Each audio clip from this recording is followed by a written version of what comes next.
Alright, we're here at Billy Henderson Stadium getting ready for the C-Team game between Clarke Central and Cedar Shoals. Looks like we're about to get started here with the captains approaching midfield. This is Andrew Barnhart here with Josh Miles.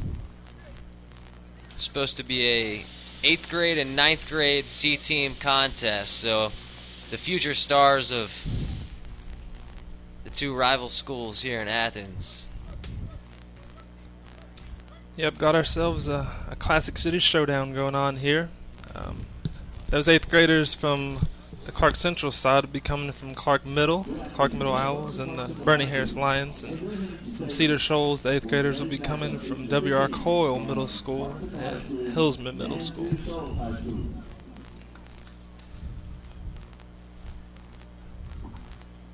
Got us some very warm conditions out here.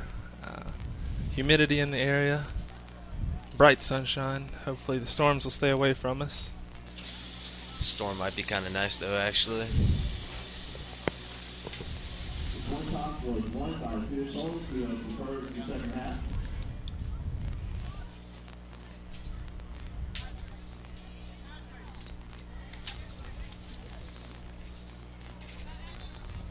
I see some fans down on the Clarke Central side brought out their umbrellas to try and keep the sun away from them.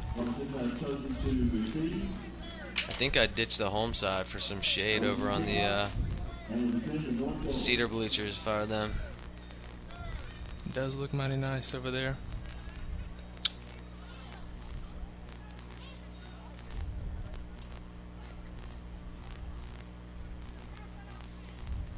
Not sure the results of the toss yet. We'll just have to wait and see. It's going to be a lot of waiting and seeing here. We don't have a scoreboard operator. But we will try to do our best, most certainly, to get you all the information you need as you're watching the game. We'd like to apologize to everyone for our lack of working scoreboard. Evidently lighting has sucked. And there isn't an operator right now, but we'll do our best to keep you informed.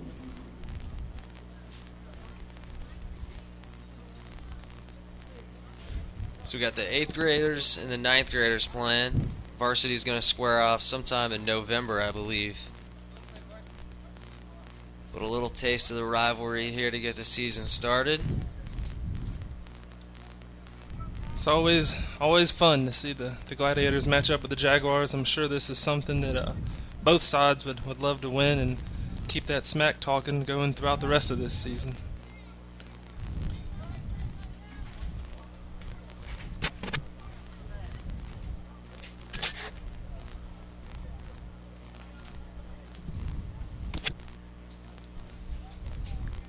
Looks like Central's getting ready to receive the kick.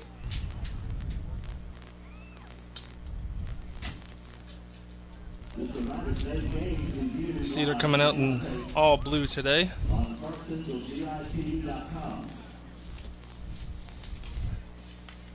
Nothing like the new uniforms that the Jaguars varsity team has. Some royal blue in those. We got the navy blue hand-me-downs out there for the C team, I guess.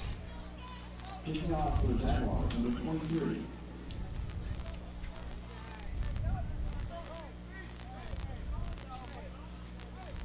So if you guys want to check out the game today, you can pull it up at www.clarkecentralgitv.com. That's today's C-Team game. Kicking off for Cedar Shoals is going to be number 23, Darius Jones. Back to receive for Central. Looks like that's number 8, Reggie Smothers, and 27, Devin Stovall. Stovall's been getting some time at running back. Smothers at receiver.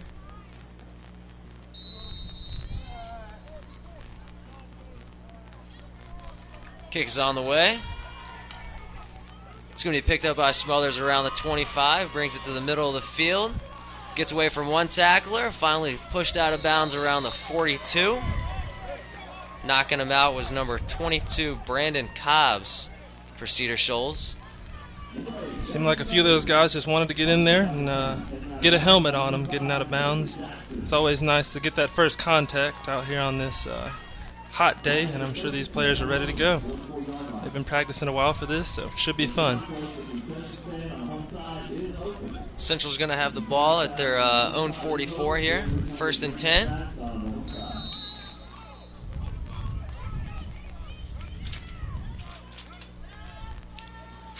Zay Brown at quarterback for Central. Back in shotgun.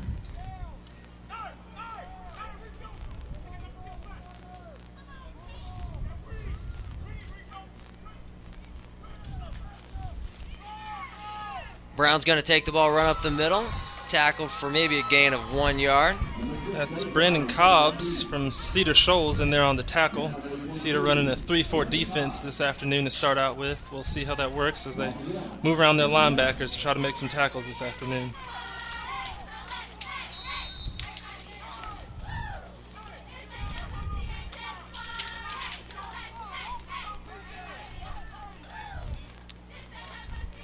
So we'll call it 2nd and 9 here.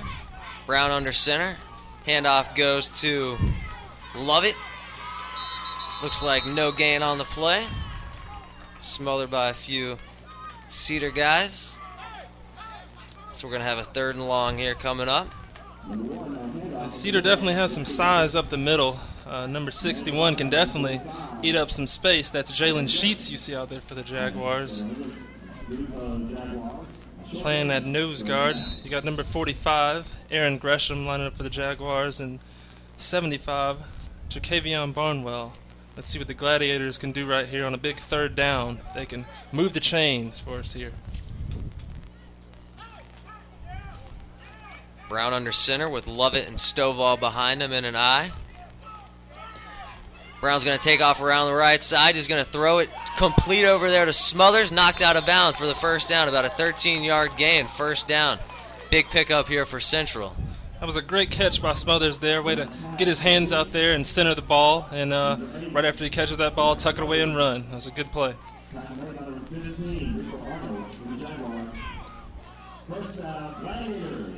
So after getting stuffed on a couple of runs, Central picks up a big 1st down with a nice pass play from Zay Brown.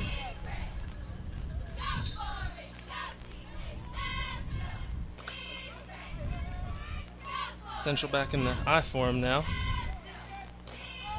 Handoff goes to Stovall, fullback, no gain.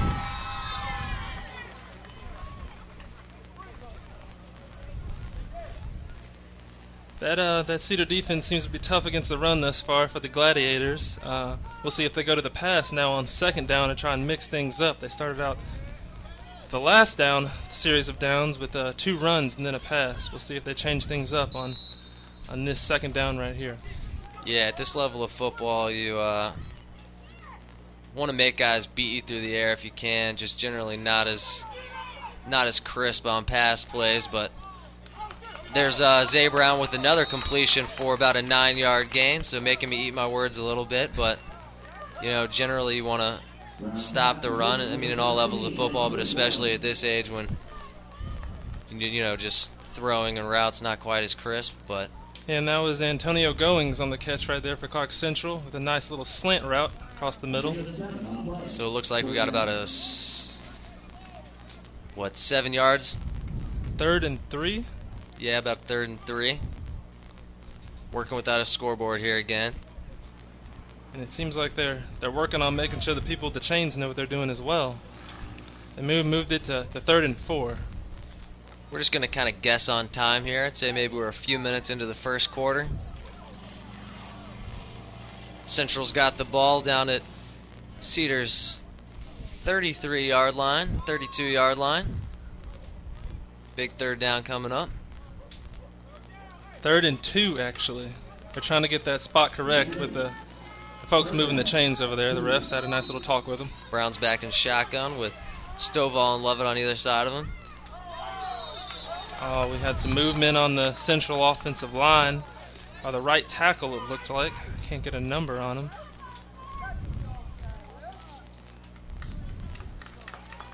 Oh, wow. It's an offsides call on Cedar Shoals. So Central's going to pick up the 1st down with the penalty. Another fresh set of downs. First and 10 at Cedar's 26, 27-yard line. Starting to feel more like a football game here with cross-country practice over, circling the track. Brown back in shotgun. Throws down the right side back to Smothers. It's going to be over his head and out of bounds. Doing a double coverage there. Would have had to been a big play by Smothers, but yeah, it looked like they may have had the deep pass on that. He underthrew him a little bit. The ball had a lot of air under it. That's something I'm sure they want to work on in the future. But it was a great move. He got outside of the cornerback on that play and was headed towards the end zone. He of course would like the ball to be thrown to the end zone.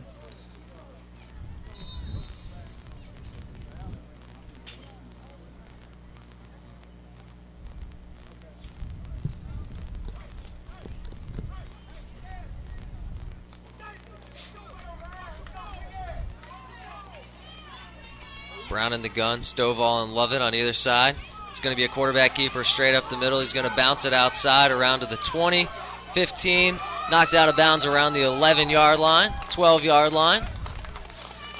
So another first down.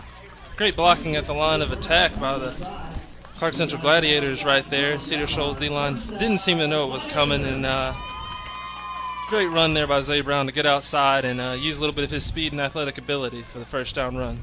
Brown showing some elusiveness. I would be surprised if they didn't have him run it again here at some point.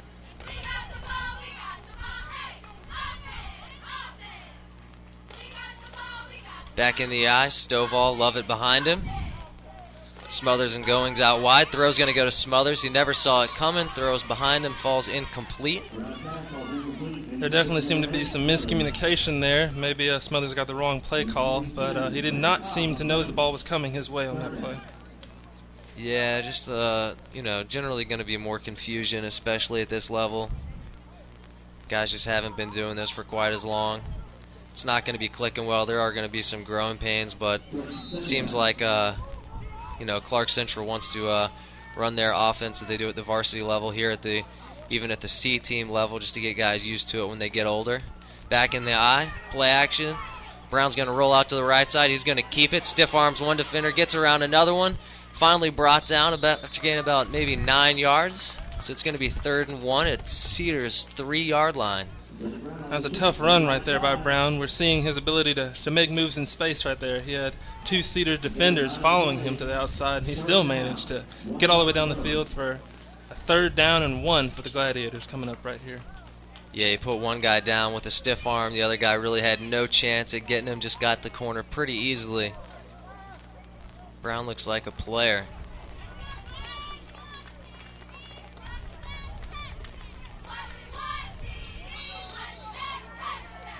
Back in the eyes, Stovall and Lovett. Smothers and Goings out wide. Handoff's going to go to Stovall straight up the middle. He's going to be stopped for maybe a gain of a yard. Yeah, the middle of that Cedar interior seems to be very stout thus far in the game. Central unable to get any runs up the middle thus far. A lot more success on the ground with Brown running it on a design quarterback keeper, but I'm thinking with this 4th down, they may send Brown on a keeper again to try and punch it in the end zone. He's back in shotgun. Stovall to the left, Lovett on the right. Smothers and Goings. It's going to be a quarterback keeper straight up the middle. He's going to run over a defender, fall forward into the end zone, touchdown. 6-0 Clarke Central here in the early parts of the first quarter. Brown seems to be the number right now. They've got a good run game going with him from under center, and punches it in right there for 6 points for the Gladiators. Looks like they're going for 2 on this play.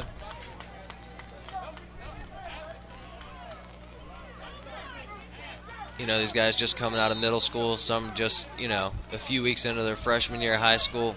Probably not much talent in the kicking game, so see a lot of 2-point attempts here.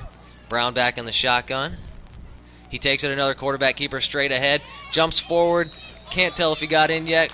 Ref's going to say yes, he did score. We've got a flag on the opposite side of the field. We'll try and see what this flag is right here.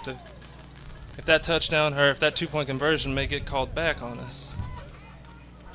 Brown took the snap back in the gun, went straight ahead, one guy to beat.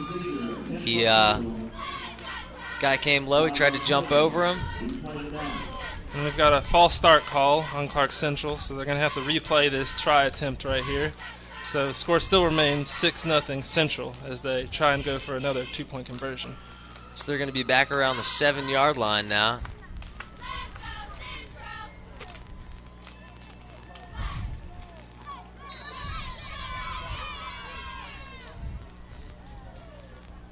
I'm thinking they may try a pass this time. I don't know if that QB run will work from 7 yards out right here with the defense playing this close up. So they may try that slant again. I'm guessing we may see that. That worked earlier, so we'll see if Antonio Goings can get it going with the slant.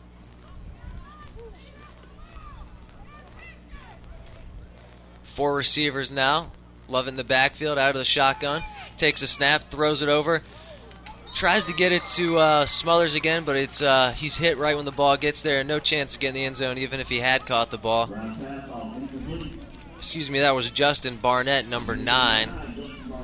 So the 2-point conversion attempt fails. It's going to be 6-0 here. Clarke Central over Cedar Shoals early in the first quarter. Long drive of the field right there by the Gladiators. Got the kickoff return and moved the ball methodically down the field. It's important to do that and set the tone early in the game. They've got 6 points up on the board, and that's what counts.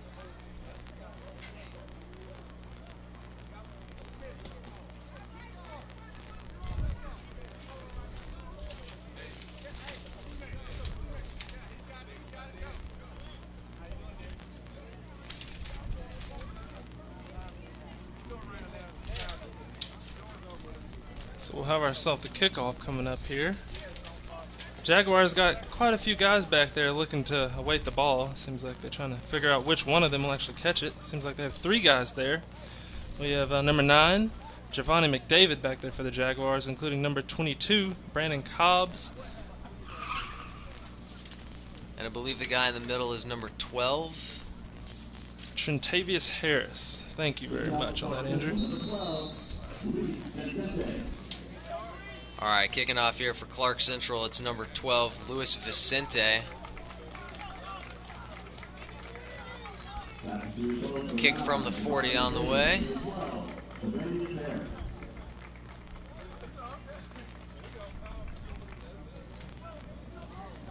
Vicente kicks it over short, bounces off of one guy. Another Cedar guy is going to have to dive on it around their own 40, so a 20-yard kick.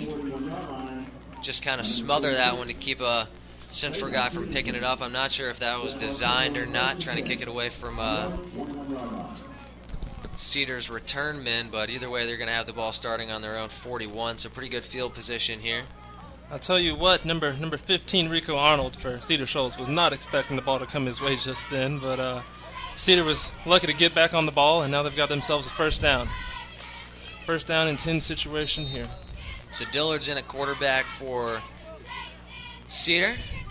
Handoff's going to go to the running back around the left side. He's going to pick up 5, 10, knocked out of bounds after about 18 yards. First down, but there's flags down on the play. Yeah, I wonder if they're going to get them from holding out on the corner right there as running back for Cedar Shoals, Ryan Huff, turned the corner to try to get around, and that is a holding call on Cedar Shoals, so that run will come back.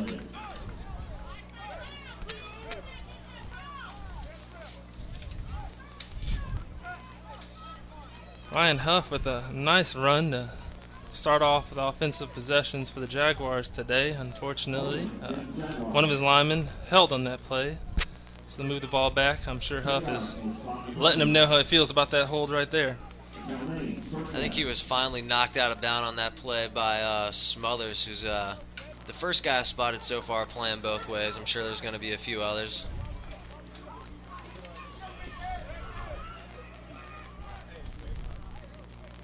It seems they'll have about a 1st and 7 from the 44-yard line. Still having troubles with the chains again. Okay, they've corrected that. It will be 1st and 10 again from the 44-yard line. Dillard out of the shotgun. Handoff's going to go to Huff again. Looks like they're running the same play. This time he's brought down for a 2-yard loss. Try to get out to that same edge again off to the left side. Didn't happen. Yeah, I don't understand the call right there. I think it was a good call from the opposite hash marks, but trying to run that same play to use Huff speed to get outside won't exactly work as well as they're going toward the sideline right now as they're on the left side of the field, marching down the field. Yeah, let's see if they run this side to the wide side. Dillard back on the shotgun again, Huff behind him, and they do run the sweep out to the other side.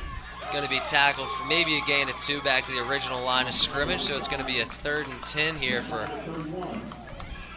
the Jaguars. Cedar running the same play to opposite sides to start out the ball game. We'll see what they do here on 3rd down and 10. Need to move the chains to get a first down. Dillard back in the shotgun. Huff behind him, one receiver at the top of the screen. Dillard is going to throw it this time. Misses his target behind him. Not on the same page there with his receiver, number 3, Jameis Lumpkin. I'll tell you what, Dillard missed a wide open number 9, Giovanni McDavid, running down the sideline on that play. There may have been a bust in coverage by Clarke Central right there, and I saw a couple of the coaches yelling at the Central cornerback on the left side.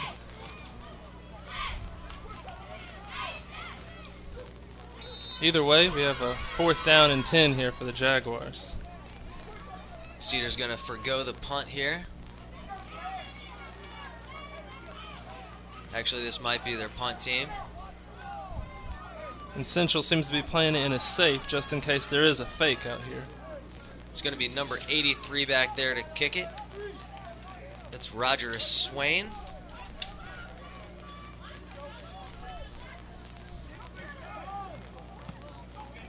Swain boots it back to around the Central 20. That's Zay Brown, the quarterback, who picks it up. He's around to the 25, 30. Makes one guy miss out to the 35, the 43-yard line, 42 and a half.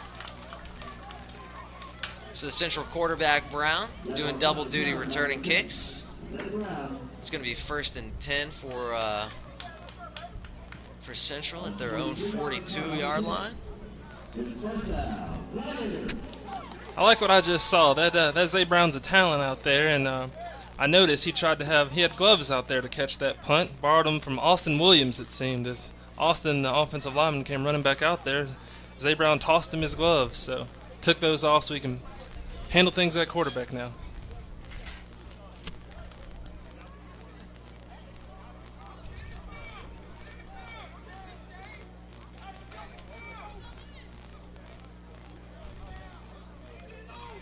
Brown back in the shotgun, flanked by Lovett and Stovall. Fumbles the snap. It's going to be tackled for about a 12-yard loss. Snap got by him, tried to pick it up, get away from some guys. Too many guys there. A bunch of Jaguars in on the play. No chance to get away from him. So Brown tackled. It's going to be about a 2nd and 20-something here. Yeah, that's never a good thing.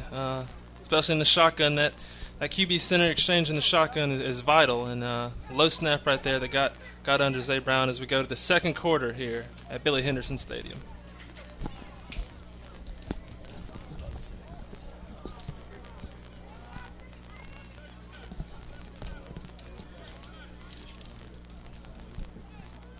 Actually, a timeout there seems to have been called by Clarke Central after that muff snap. Guys getting some water on the sidelines, which I could use right now myself on this hot day. So we're here towards the end of the 1st quarter. Gladiators still out front, 6-0 over crosstown rival. So far the story of the game's been Zay Brown, quarterback for Clarke Central, doing it through the air and on the ground, returning kicks also. Long sustained drive for the Gladiators. Punched it in for a touchdown, didn't pick up the 2. Cedar got the ball back, wasn't able to do anything with it. So here we are, Clarke Central's got the ball back after a fumbled snap. It's 2nd and very long.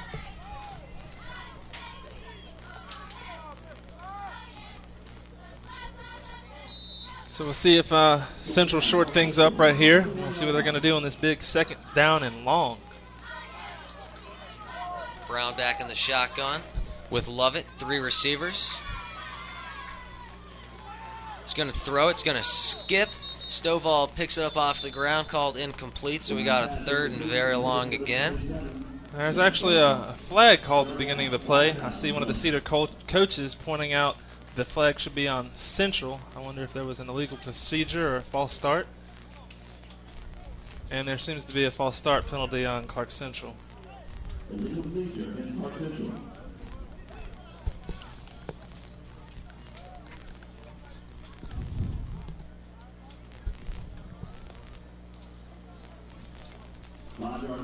So we're going to move it back. Replay 2nd down. Central's back on their own 25. Started this drive at their own 42. Yeah, moving the wrong way, Andrew. Moving the wrong way. They're going to try and another big 2nd down play. I wonder if they're going to come out with another pass.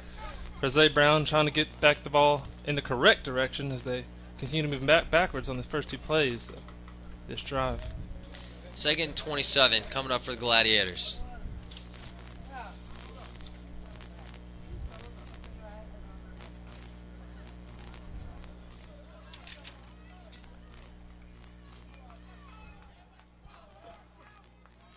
Brown under center, Stovall and Lovett behind him.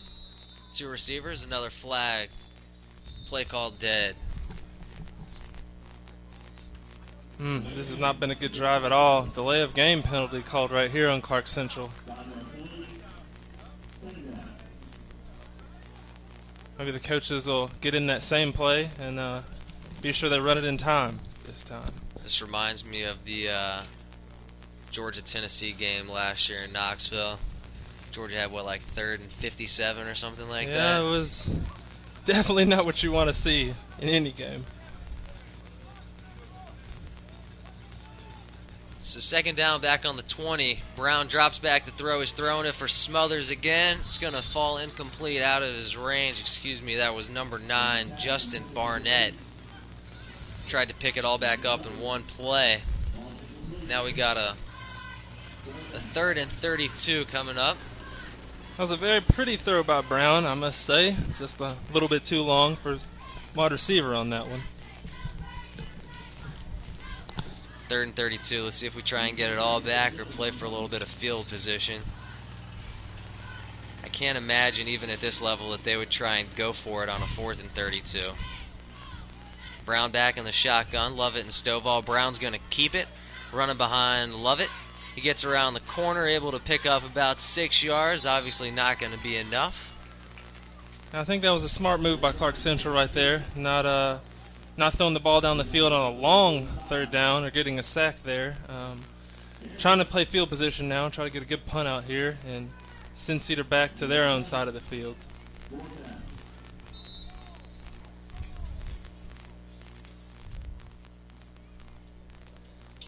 Back to return Back to return the punt for Cedar Shoals. We have Jamoyus Lumpkin.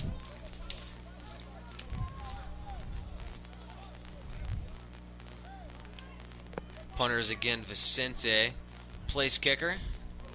Kicks it, the ball gets just past the original line of scrimmage and is going to be picked up by number 12 for Cedar. He picks it up. Everybody thought the play was dead. He gets about 15 yards on the return, back to Central's 37. Yeah, that was an interesting move there by Chintavious Harris, getting a little nifty there for Cedar Shoals in that return. It seemed like that they were just going to let the ball die, and all of a sudden Harris picks it up and takes off running with it. Central guys thought the play was done. Harris decided to pick it up and run with it. Cedar didn't do anything on their first drive, but they got great field position here on Central's 37-yard line. Dillard back in the shotgun.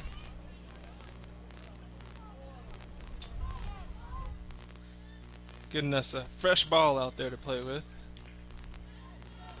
Excuse me, I guess you would call this the pistol. Yeah, it's a unique formation Cedar's running out here. Dillard takes the snap, hands it off to Huff. He's running straight up the middle this time, breaks a couple of tackles, picks up about 16 yards on the play. Maybe 13 yards.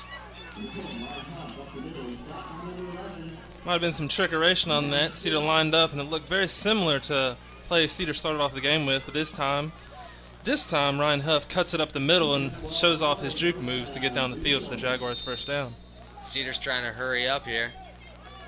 Dillard again takes a snap, hands it off to Huff. He goes to the left side, cuts it back up the middle, breaks a couple tackles. He's away from one defender. He's at the 10, the 5, knocked out of bounds at the Central 3-yard line. So Cedar making the most of this hurry-up offense here. Didn't run a play in from the sideline. They just had signaled it in. Ready to snap the ball. As soon as the whistle was blown, they got it up and going. Trying to set the tempo here, down by 6. They got a 1st and goal on Central's 3.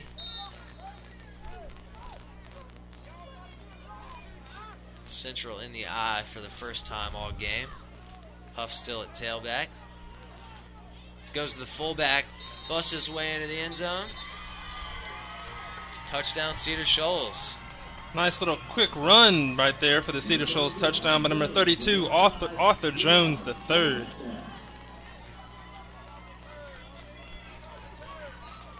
That's the first ball carrier of the day for Cedar besides Huff. Oh, indeed. That ties things up at 6-6 now. And we'll see if Cedar will be like Central and go for 2.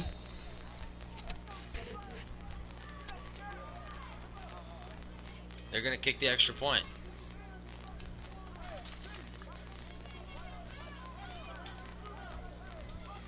In to kick is Trentavious Harris. Kick is up and it's good. Central had a couple of guys there with a chance to block it, and neither one of them dove for the ball. Looks like we might have a flag after the play. Unsportsmanlike conduct, perhaps. Oh my goodness, there seemed to be a flag on one of the Clarke Central coaches for saying something to the ref right there after that extra point try by the Jaguars. I've never seen a ref throw the flag directly at the coach like he was trying to hit him like that. That was pretty intense, and the ref was pretty upset with whatever the coach had to say to him right there. At some point he's going to have to come over and pick up his flag. I don't think anybody from the sideline is going to hand it to him.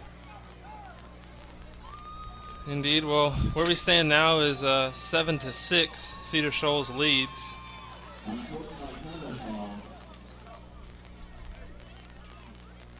That unsportsmanlike conduct penalty seems to be sending one of the Clarke Central coaches off the field. He may have been ejected for whatever happened just then.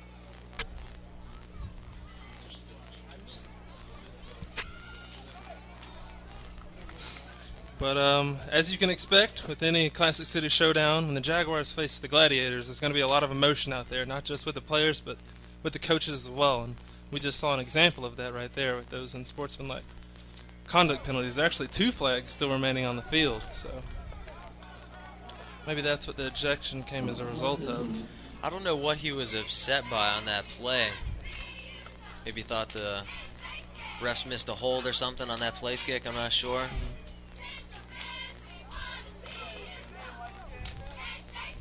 Oh my gosh, so this unsportsmanlike conduct penalty has caused the kickoff to move all the way to the Clarke Central 30-yard line. If you were to kick it out of bounds here, they're going to get the ball with just a 10-yard gain. If I'm Cedar, I think I would take a chance at an onside kick, because what's the worst that could happen? Very good point there, Andrew. I mean, what are they going to do? Get the ball at the 20? They're going to get it at the 20 anyway. Not much use in just kicking it out of the back of the end zone here. Why not go for the onside kick in this situation? And that's exactly what they tried to do. It didn't really work for them. As number 49, Melvin Nimley, catches the ball for the Gladiators. So Central's going to have the ball at their own 20, trailing by just a point. I expect we're still in the first quarter, but I can't really say for sure. Not a clock going on the game. Yeah, this quarter challenge will definitely be an issue for us without a clock out here, but we're trying our best to listen to what the PA announcer is saying about the game. Maybe we'll just play like a pickup game, first to 28 or something. I don't know.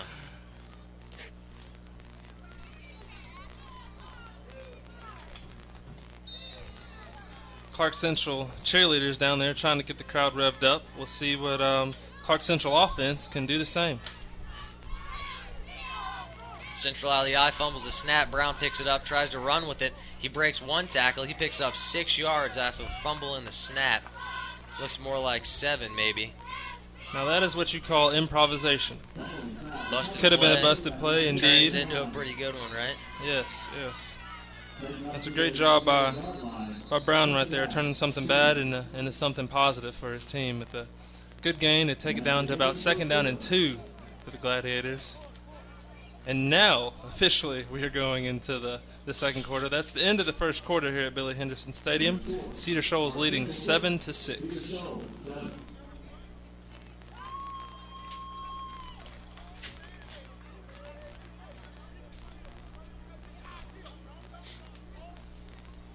And we'll see what the Gladiators do coming out here to start the second quarter. What seems to be working this far, Zay Brown, are we on? Zay Brown most certainly seems to be working. I don't think the running game has worked too well, trying to run the ball up the middle, but Zay Brown with the run, and we'll see if they'll try to mix it up some with some passes to start out the second quarter to move that ball down the field.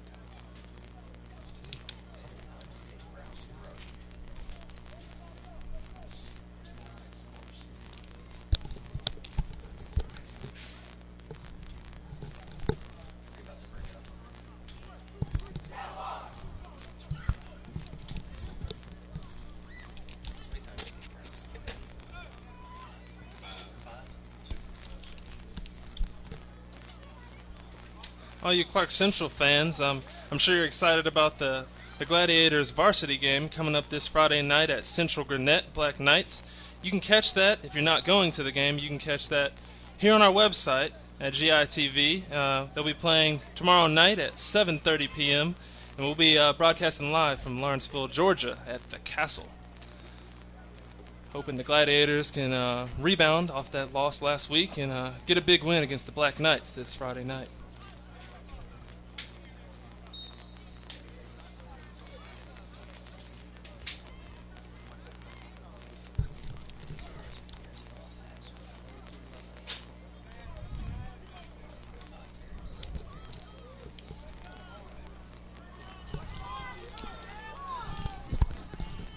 Cedar out of the eye.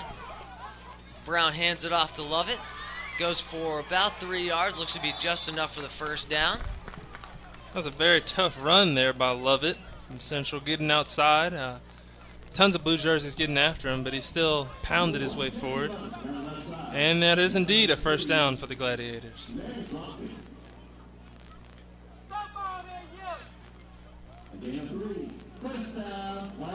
Nothing going on for Central up the middle, so they're going to bust it outside. That's how they worked it down the field last time, running it around with Brown. Nice to see Lovett get a carry after doing a lot of blocking on the previous drive.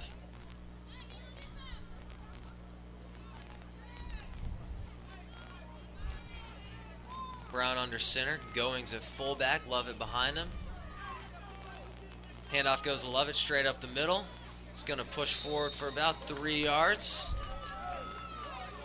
Call it 4. Another tough run by Lovett. Tough run indeed, and they went where they had been struggling in the past, right up the middle. So that's a good thing to do, to be able to get some yards up the middle, something they weren't doing earlier. So that offensive line, that center, those 2 guards are definitely progressing. Yeah, sometimes you'll see a team that can't get yards up the middle. They'll get those defensive linemen running side to side, having to defend the sidelines, and then try and bust one up the middle. See if that's what they're doing. Again, under center. Handoff goes to Lovett, back up the middle. This time he's stopped for about a 2-yard loss, so we got a 3rd and long coming up.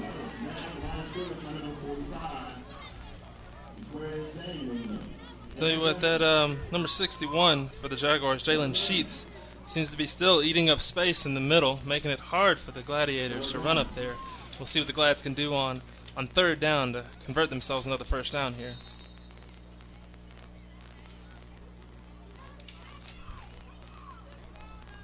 Big 3rd down right here as the Gladiators trail 7-6 early in the second quarter. 3rd and we'll call it 8. Brown under center, Lovett behind him. 3 receivers, 1 top, 2 bottom. Looks like Goings pass is going to be tipped at the line of scrimmage. I think it was thrown behind Smothers anyway. Falls harmlessly on the carpet, so it's going to be 4th and 8 here for the Gladiators. That's tough. That's tough. The coaches are calling out the punt team now for the Gladiators. They'll try and get a punt down the field. And hopefully stay on that ball the entire time this time, being ready for one of those Jaguars to try and pick it up and take off with it, as happened last time when Shantavius Harris for the Jaguars picked up the ball. Vicente's in to punt for the Gladiators. Back for the Jaguars, number 9, McDavid.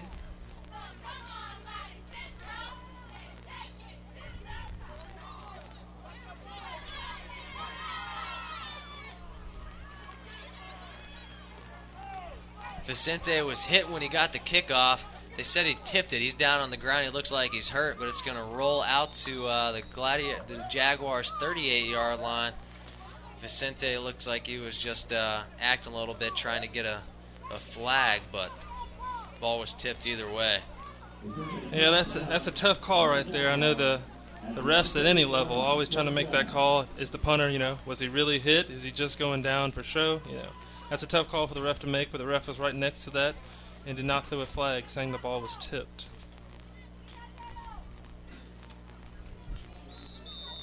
So the Jaguars are going to have 1st and 10 on their own 38.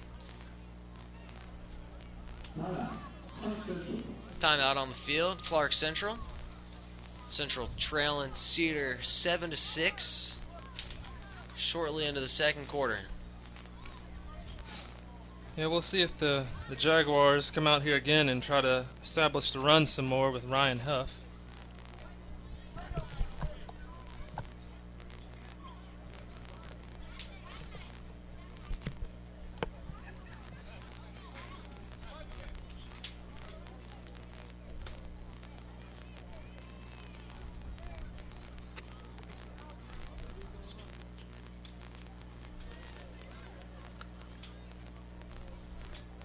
All you fans out there, we want to be sure to keep you updated on what will be happening in our region, in the Clarke Central's region this Friday night. Have a bunch of big games coming up. We'll be sure to let you know what all is going on.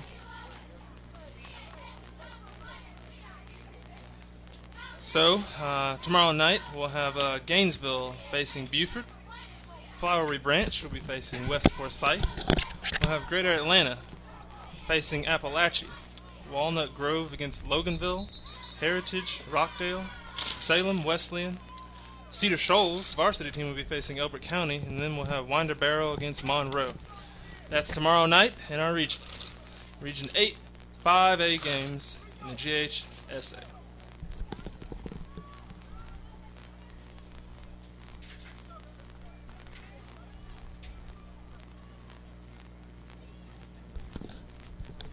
All right, Jaguars on their own 38, 1st and 10. A few minutes into the second quarter here. Handoff's going to go to Huff. He's going to try and get out to the left side. Bunch of Gladiators there. They're going to whistle him down. Going to be about a 2-yard loss. That's a great job by the Gladiators front and those linebackers right there, swarming to the ball. Right when Huff got the ball, they were right on his tail, so that's a good sign out of that Gladiators defense, making some adjustments early in the game. Dillard's out at quarterback. It's Hakeem Glenn. Pistol formation, takes the snap, hands it off to Huff again, straight up the middle for about 3 yards, back just shy of the original line of scrimmage, so we got a 3rd and 10 coming up. Steady diet of Huff, Huff, and more Huff here from Cedar Shoals. Indeed, the last time Cedar tried a pass, it was way off, so we'll see if they try another pass right here on this 3rd down and about 9 or 10 yards. All right, so Glenn stays in. It looks like it's Cobb back at tailback. He's going to drop back and throw. He's got 2 men deep. They're both going to, looks like they interfered with each other. They had 2 receivers behind the central safety. Somehow they got in each other's way and it fell incomplete, so it's 4th and 10. Yeah, there was definitely some confusion there. 2 wide receivers running right next to each other. One of them may have gotten in the wrong call from the sideline, but Cedar will come out here and punt now on a 4th down. So number 83, Roger, is swaying to kick. Gladiators are in a punt safe. They don't really have a deep guy. Snap's going to be dropped. Cedar guy's going to get him there and fall on it. So it's the first turnover of the game, aside from a turnover on downs earlier. That's a great job by number 54 for the Gladiators, Quindarius McNair, keeping his head up, seeing the ball drop by the punter, and falling on that ball to give the Gladiators a first down on the 32-yard line.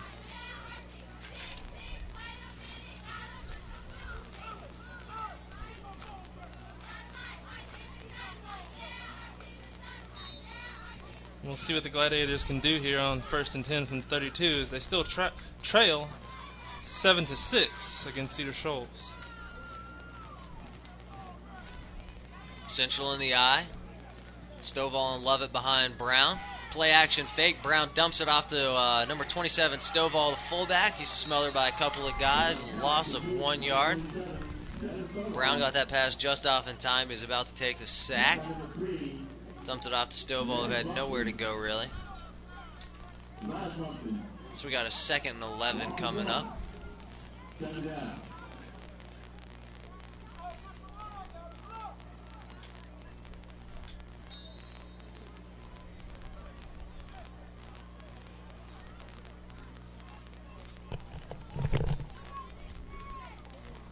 Brown out of the shotgun. Stovall to his left, Lovett to the right. One receiver at the top, one at the bottom. Brown's going to keep it. Play's called dead. Got a flag before the snap.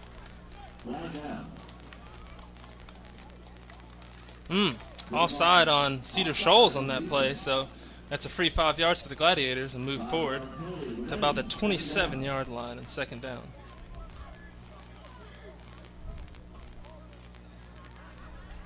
I'm not sure why they blew that one dead and didn't give Central a free play on that. There wasn't anybody, unimpeded to the quarterback or anything. That's a very good point right there, Andrew.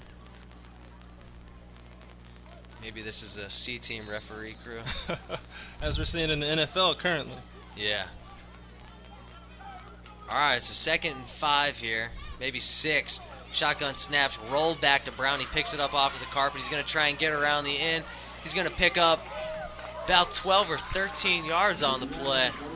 Looked like he was about to get knocked out of the sideline, up about a 5-yard gain. He scampers for a few more and jumps over a Cedar Shoals defender. Brown really showing some quickness. Surprised me on that play a little bit. Yeah, he is really impressing me. Zay Brown able to improvise after seems like what could be, awful plays right there. Another bad snap. He picks it up, takes it around the end for a first down for the Gladiators. Central's going to hurry up and get this thing snapped. Brown back and takes another snap out of the shotgun, rolled to him. He's going to run it straight up the middle. Pick up maybe 4 or 5. I tell you what, another bad snap there. What I want to see is, on the next break, the Clarke Central center working with Brown on the sideline, trying to get that snap corrected so we don't have any more snaps on the ground here.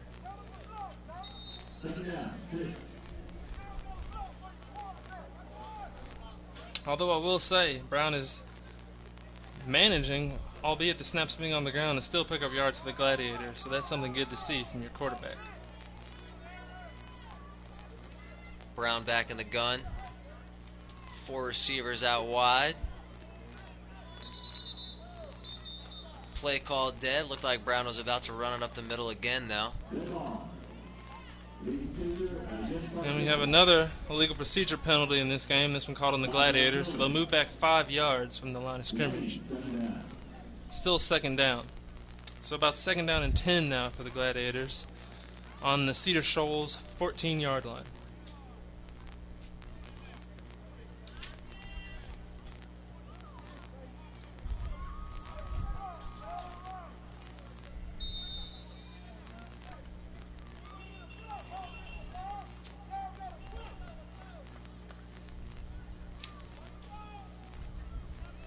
Brown back in the gun. 3 receivers wide. He drops a snap again. He's going to pick it up and try and make the most of it. Just run straight ahead. He's brought down for no gain. Quarterback center exchange here has really been kind of a problem for Clarke Central. Maybe they need to put a pair of gloves on him or something. Yeah, Madison Walker and Zay Brown. Like I said, it'd be good for them to work on that exchange on the sidelines in between this series, try to get it shored up so the Clarke Central offense can be more effective out there. 3rd and long coming up here for the Gladiators. See if they don't throw it around here a little bit. Go-to guys so far have been Justin Barnett and Smothers. We're going to have a timeout here. Yeah, we've got a big 3rd down here, so that timeout was wisely used by the Clarke Central coaches, trying to get in the right play to see what they can do to punch the ball in the end zone here against the Jaguars. See if we can draw something up, get it in the hands of a playmaker.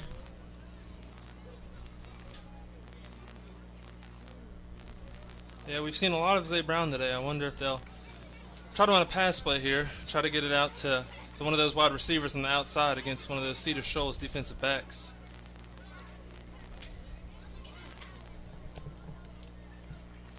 If we were on the other hash mark, maybe I'd roll him out towards his right side. I'm not sure if that'd be a good option at this side of the field, though. Yeah, fans, I want you to be aware that there'll be another C-Team game you can catch next week here at Billy Henderson Stadium against the Gainesville Red Elephants. Game 2 will be next Thursday at 5:30 p.m. live from Athens, Georgia. You can catch that on our website here at GITV as well. That's next week's C-Team facing the Gainesville Red Elephants. Hopefully we can get another win next week on top of a win. Iron out a win today.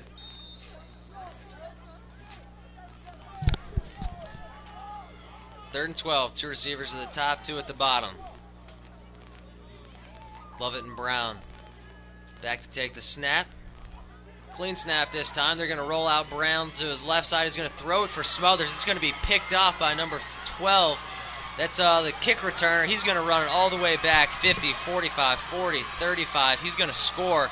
There is a flag down. I don't know if it's coming back, but he's going to take it all the way to the end zone on an interception by Brown. Tried to get it to Smothers, and he was hit when he threw it. The ball was picked off, taken all the way back. That is number 12, Trentavious Harris. And they seem to be walking back, so the flag may be on Cedar Shoals right there. I don't know if there was roughing the quarterback, possibly. I did see Brown take a hit right after the throw. It is indeed roughing the quarterback on Cedar Shoals. So Clarke Central will regain possession of the ball right here. Should be a first down. We'll see where they move the ball to.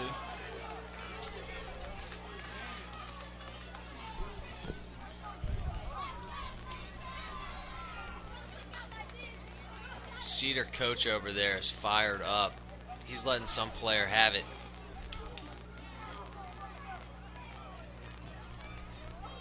Can't help but be fired up, Andrew. Classic city showdown right here. Cedar Shoals and Clarke Central going at it. Still tight here. Glad's trailing 7-6, but trying to punch it in right here before the half.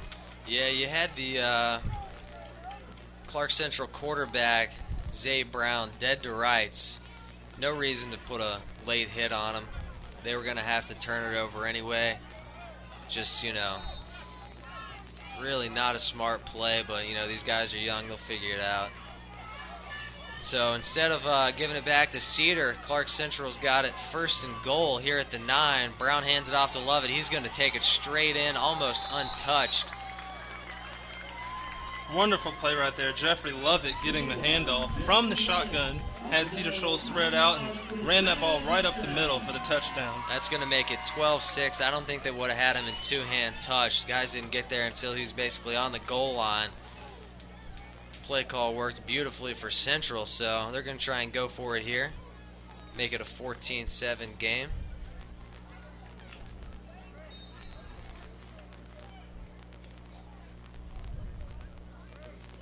Got 4 wide. Brown and Lovett take the snap. I expect one of them will try and run it. Brown doesn't get a clean snap. He's going to try and run it in anyway. It looks like they brought him down just shy of the goal line. If he had caught that cleanly, didn't have to reach up for it, I bet he gets in.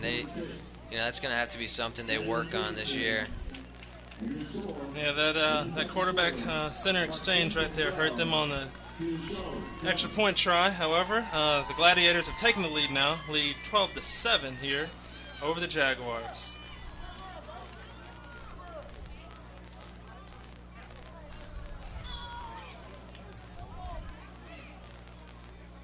Right now, if I'm the Central coaches, I have Brown taking snaps out of the gun from whoever the center is.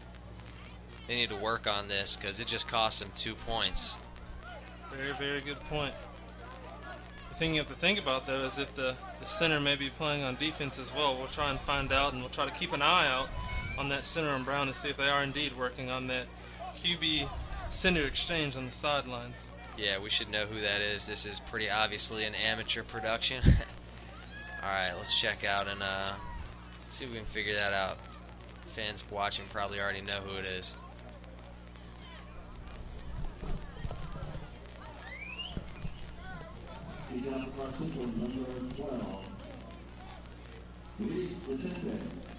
Vicente into kick.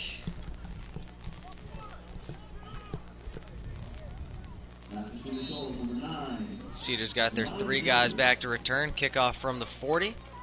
It's going to be picked up by number 9 around the 35. 25. He's going to run out to the 35. Spun around, still not down yet, out to the 40. A mob of guys pushing him towards the sideline. They're going to blow the play dead around Cedar Shoals' 39-yard line. That was number 9, Giovanni McDavid, for Cedar Shoals in the return. Trying to break a few tackles, but the refs blew the play dead after stopped his forward progress.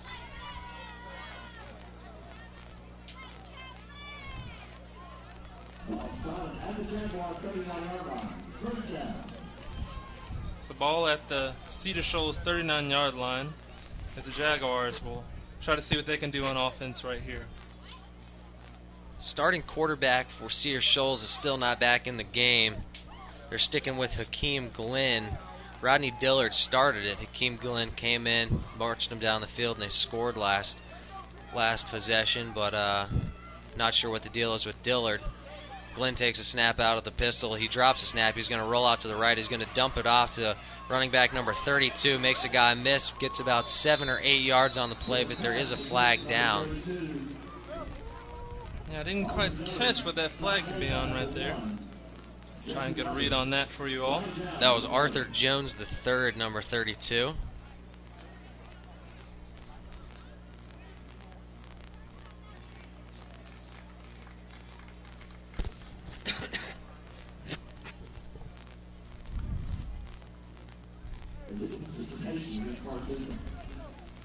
Flag on Clarke Central right there.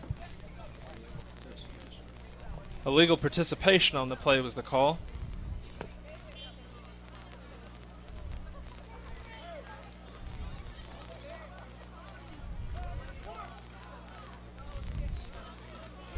So instead of 2nd and 3, we got a 1st and 5 here at the Cedar 44. Glenn takes a snap, drops back to throw, throws it deep towards the sideline. It's a floater. Looked like the guy who could jump up the highest was going to come down with that one. Just falls harmlessly to the ground. And that'll take us to the half here at Billy Henderson Stadium, with the Gladiators leading over the Jaguars 12-7.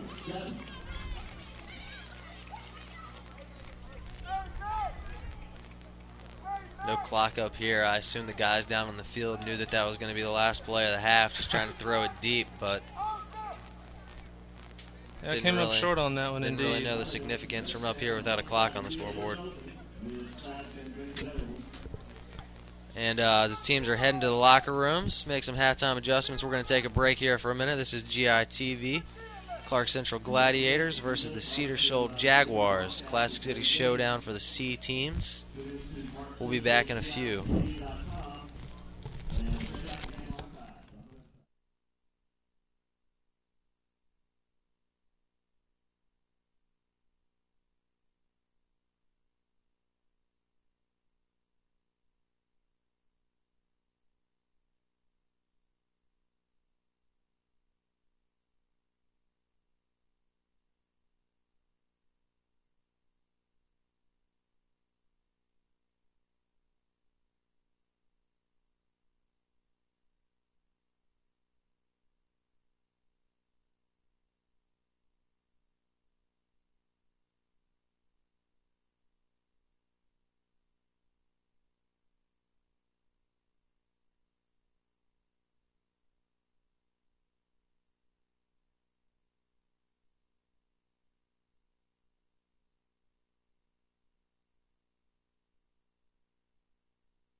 All right, we're back here getting ready to start the third quarter.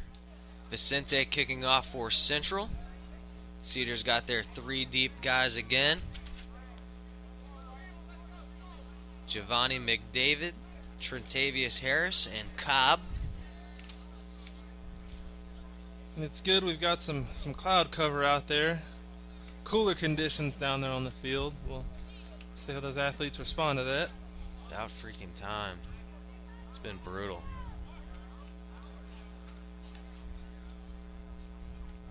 I guess they're not going to turn the lights on here. Very good point. So Glad's still up, 12-7 as we start the third quarter here.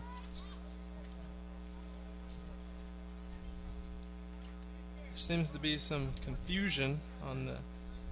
Got some jokers just running across the field with their backpacks. Yeah, I'm not quite sure what's going on right now on the Cedar Shoals sideline.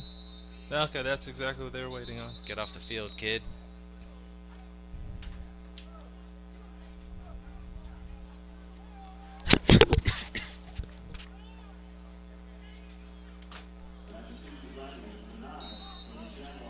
Alright, here's Vicente. Kick on the way from the Central 40. It's going to bounce at the 22 of Cedar. Number 12 picks it up. Gets away from one guy, brought down around the the Cedar 30-yard line. It's going to be 1st and 10 for the Jaguars at their 31. We'll see what the Jaguars do coming out again, if they're going to try to go back to their workhorse, Ryan Huff, running the football to start out this third quarter. On the kickoffs, Vicente is kicking it about as well as the Cedar guy is. I'm not sure why they haven't let him try an extra point. I guess after the second touchdown, felt like they had to go for 2, but not a bad leg by the young guy. All right, we're back with a starting quarterback. I don't know if they're rotating quarters, maybe. Florida Gator style from the first game. Handoff goes to Huff. He gets around the left side. He's got 10. He's got 15 pushed out of bounds after 16 and 17 yards. Big gain for Huff. Huff has been quite skilled at stretching the field for the Jaguars. He's got to be seems close like to they're 100. pushing it up the middle, and then he takes it outside. Yeah. Just bouncing it outside, making it look easy. He's approaching 100 yards already, I expect. He had to have had about 70 in the first half. Dillard back taking the snap. Again, it goes to Huff. Who else? He's going for the right side. He gets outside. He cuts it back inside. Stopped after a 2-yard gain. Good job by the Gladiators in that play, running to the football to make that tackle and keep Huff to a gain of 2 yards right there for 2nd and 8. That was the safety, Brendarius Watson, coming up to make the play. A couple more of those, and he's not going to want to be tackling Huff anymore. Dillard back to take the snap. Huff's out of the game, hands it off to Cobb. Again, trying the edge. He's got 5. He's got about 7 or 8 yards. Tripped up.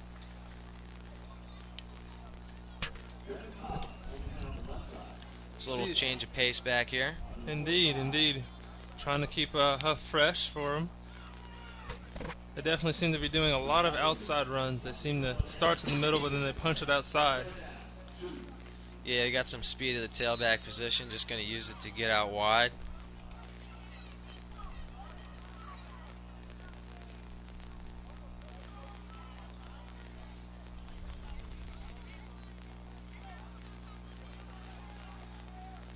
Cedar's in the eye. Dillard's going to take it on a quarterback keeper straight up the middle for about 6 yards and a first down. Down to the Gladiators' 38-yard line. Solid tackle there, though, by the Gladiators' Quindarius McNair on the play to keep the Cedar Shoals quarterback from getting any more yards in that play. Cedar's not going to huddle. They're going to get up there and snap it again. Dillard back to take the snap. Cobb still at the game and tailback. One receiver. Cobb's going to take it, run back for a few yards, trying to get around the edge. He's brought down. They didn't get him. Looked like they had him down. He spins out of a tackle, comes back this way. He's going to pick up almost 10 yards after he's got about 12. Looked like they pulled him down back there for about an 8-yard loss. He spins out of a tackle. Just tried to grab him, yank him down by the jersey. It didn't happen. Cobb gets back, runs back, picks up 12 yards, another first down for the Jaguars. And I was just about to say those Gladiators defensive backs are going to have to get in to stop that outside run. Jamarius Smith almost had that one stopped, but a missed tackle right there for the Gladiators. Dillard back to take the snap. They're trying to run it pretty quick. Hand off to Huff. He gets around the side. Looks like it's going to come back after a holding call. He would have run in and scored pretty easily. One of his linemen grabbed some jersey on that play, and I'm pretty sure that one's coming back. Jamarius Smith with another great play, pushing himself into that backfield. The Cedar blockers on that play were trying to contain him. He was the one forcing that run outside. He did a great job, and Cedar got called for holding because of that.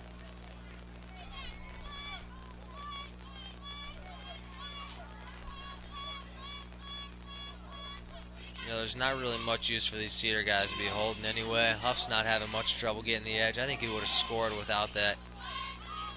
Arm tackles really haven't brought down the guy all night.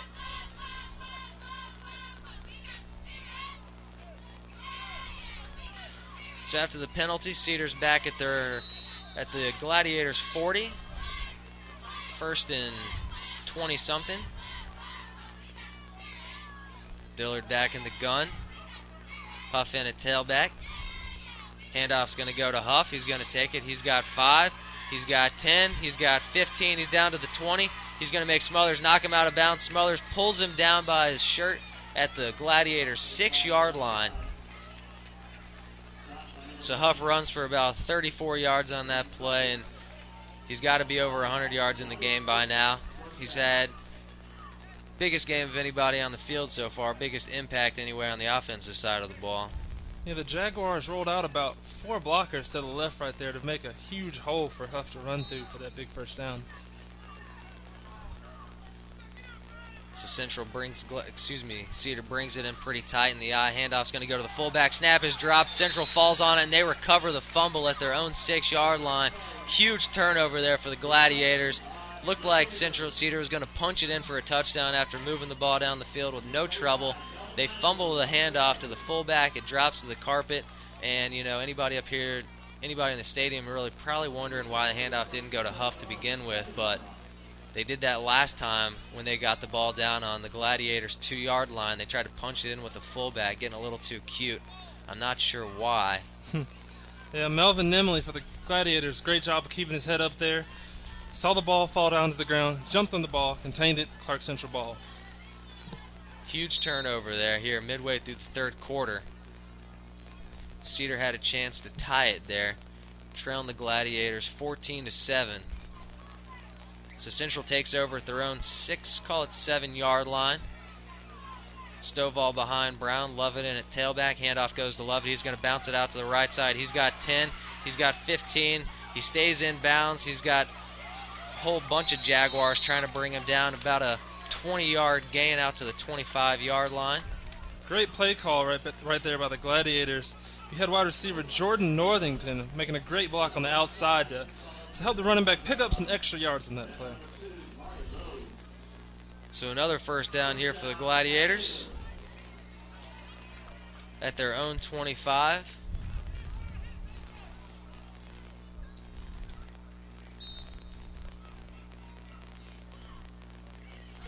A lot of hands on hips in blue jerseys.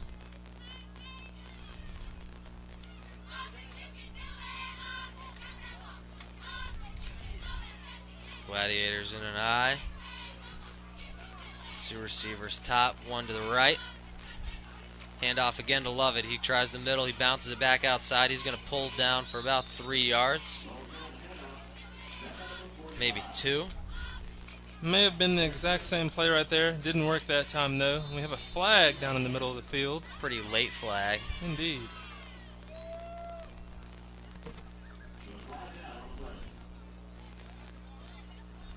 The refs talking this flag over. I'll try and get that to you right when we hear it.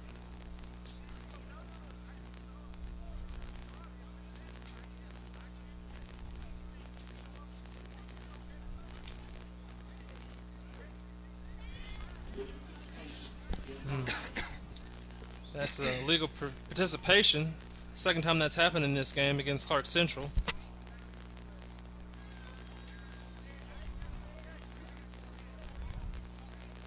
Pretty clean game, really, for the Gladiators.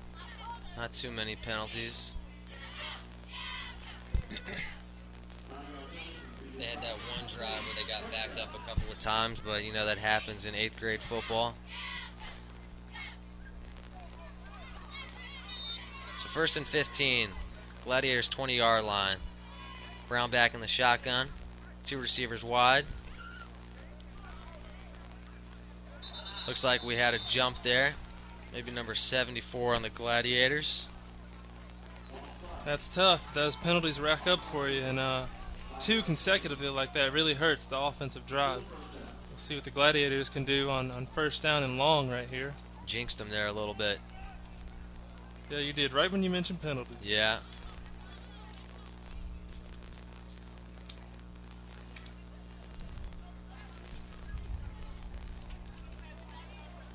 Maybe I'll try a reverse jinx or something next time.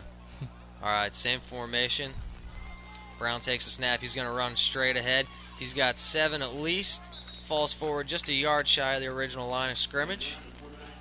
Solid run on first down there to get back to that original line. So they've got about a 2nd and 10 now that they're working with.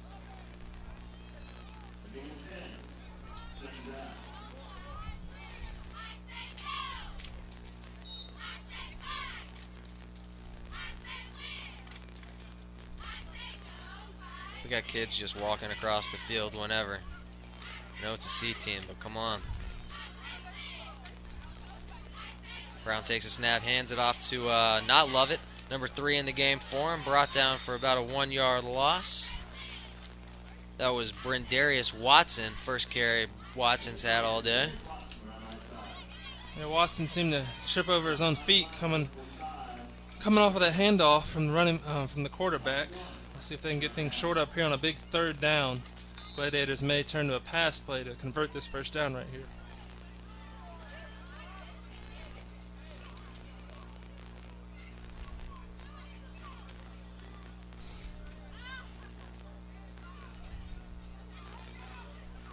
Two receivers split wide. Brown in the gun. Takes a snap, another design quarterback run. He's going to run ahead for about 3 yards. Brought down, looking like a Gladiators facing about a 3rd and 6 or 7.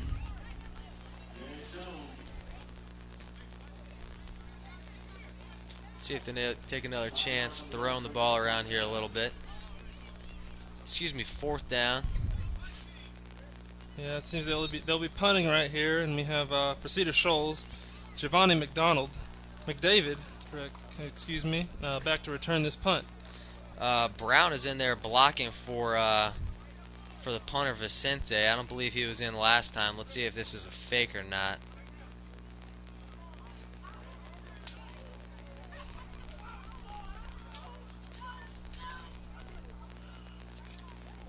It's not. Brown just back there as a blocker. Punt's going to fall. It's going to bounce back. It's going to be about a 7-yard kick. And from the line of scrimmage, it's only about 4 yards. Yeah. So that's tough right there. About a 4-yard punt. Vicente kicked it further to his left than he did down the field. And then it took a Cedar Shoals bounce. Unfortunate break. I think we all know what to expect here as Ryan Huff heads back out on the field for the Jaguars at running back. That's number 10, Ryan Huff, back there in the backfield.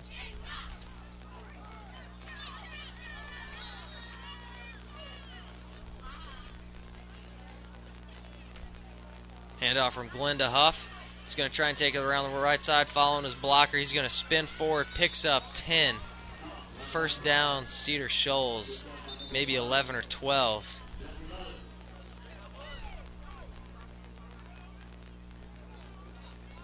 Huff has just been really tough to stop today for the Gladiators. Seems to be very talented at running the ball to his left, especially. So Glenn in to take the snap. Handoff goes to Huff. Another run to the left side. This time they're ready for it. No gain. Maybe a yard or two. Huff is down, slamming the ground. He looks to be in pain. Holding on to his helmet. Not good for the Jaguars at all. We, of course, hope Huff will be alright. The trainer's headed out to check on him right now in his injury. Checking out his leg. Could be a cramp down there. You never want to see a player injured. But, Hydrate, young men. This is where we make a plug for a sports drink, but they're not giving us any money, so. May indeed be a cramp. Maybe they'll throw some advertising dollars and we can tell you to, you know, drink up.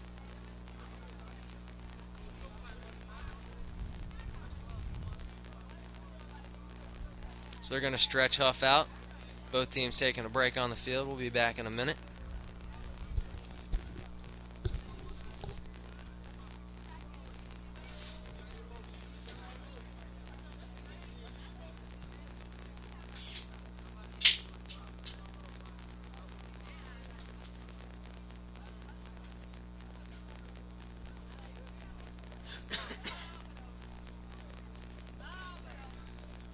Another reminder about next week's C-Team game right here at Billy Henderson Stadium. Same time, 5:30 p.m. as the Gladiators will be facing the Gainesville Red Elephants. That'll be at 5:30 p.m. and if you're not coming out here to Billy Henderson, you can be sure to catch us live yet again on GITV.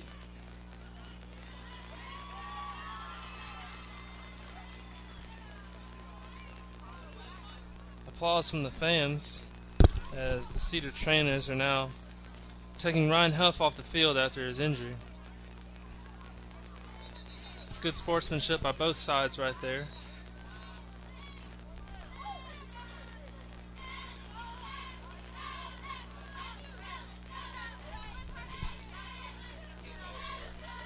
It's a big blow for the Jaguars, but you know they're going to bring in Cobb, who's gotten a few carries and done a lot with it.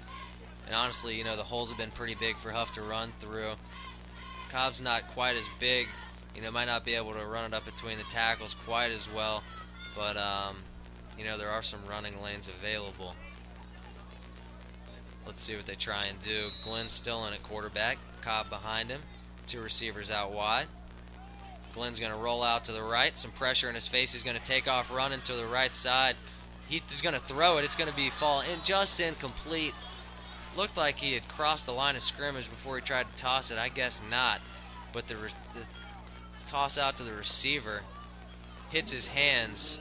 Guy probably would have caught it and fall backward into the end zone, but it's going to fall harmlessly to the ground. And that's a tough break right there, like my dad always said to me. You gotta make your free throws. Well, you gotta make that catch. He's wide open right there. That was Demario Lowe for the Jaguars with the drop catch on the play.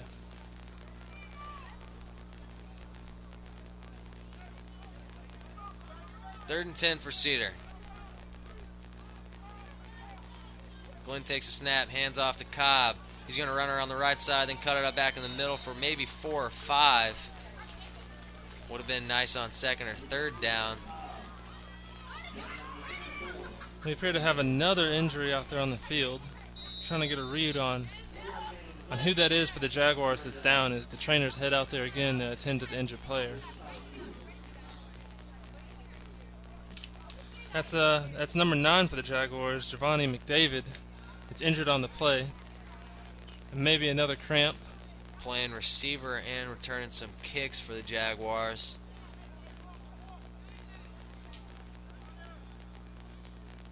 So not an insignificant loss in their game plan. Stretching him out also, so. Yeah, injury or not here, this is a big down for the Jaguars. I'm wondering what they're going to do. Still down 12-7, the Gladiators lead. Could go for a field goal, make it 12-10 with a make, or go for it on about a 4th down and 7 to convert the first down or try and punch it in the end zone to take the lead. Be about a 35-yard field goal. I'm guessing in 8th and 9th grade football that's not a realistic option, but you know, maybe they'll give the kid a shot, but I don't see that happening. Got, what is it, 4th and you know, about less 6. than 10, yeah. Well, like they said in Angels in the Outfield, it could happen. It could happen. Not going to count it out, but you make a valid point there, Andrew. So they may indeed bring out the Jaguar offense right here. I'm sure Central will be ready for an offensive play regardless. Cedar needs to tell these kids to drink water at lunch. Stay in the game, young fella. Just lost 2 playmakers. See what they try and do. Glad to see him moving on his own. That's Giovanni McDavid walking on his own on the sideline now. As Cedar does indeed come back out for an offensive play. Glenn at quarterback, Cobb still in at tailback. Glenn drops back to throw. He dumps it off to Cobb.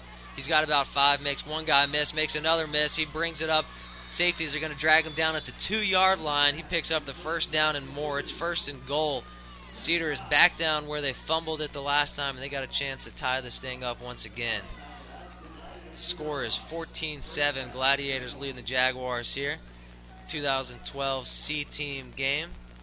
C-Team version of the Classic City. We got another injury on the field. It appears to be a big one for the Gladiators. Looks like the quarterback, Zay Brown, is cramping up. Yeah, and that's still 12-7. The Gladiators lead. We have yet another player down on the field, this time for the Gladiators. Yeah, cut me some slack. We don't have a scoreboard out there, so I'm trying my best.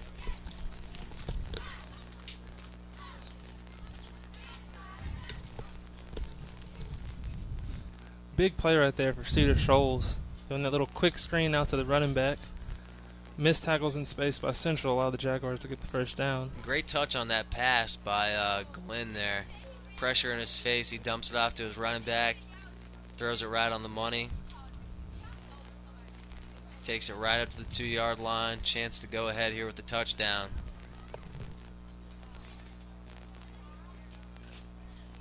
If Cedar can punch it in, you have to like their chances if Brown can't get back in the game here.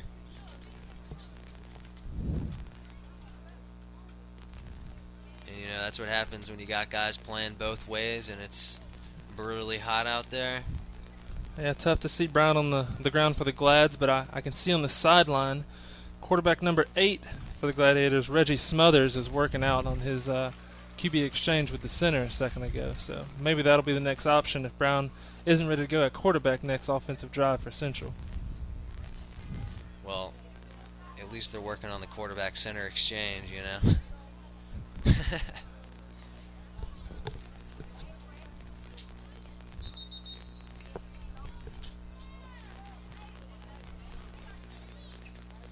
Tough seeing Brown having troubles getting off the field right here. Hope the best for him, though. Alright, Cedar's got their offense back out there. It's still Glenn. I can't really figure out what the rotating system is here with Dillard and Glenn, but Glenn's in the game under center. Cobb back at tailback. Glenn's going to take the ball, run straight ahead. Quarterback keeper dives in the end zone. Touchdown. 13-12. Cedar takes the lead. Going to go for 2 and make it a field goal game, or go for the extra point like they did last time. Very quick move there by Glenn, taking that ball right from the center and diving into the end zone. The Central players were still rushing up the field, and it seemed like a couple of them on the line didn't even see Glenn running right by them. So they're going to elect to kick the extra point, make it a 2-point game. Bad snap. Kicker's going to pick it up, be tackled. Another problem here with a longer snap. Didn't work out, so it's going to stay 13-12 Jaguars.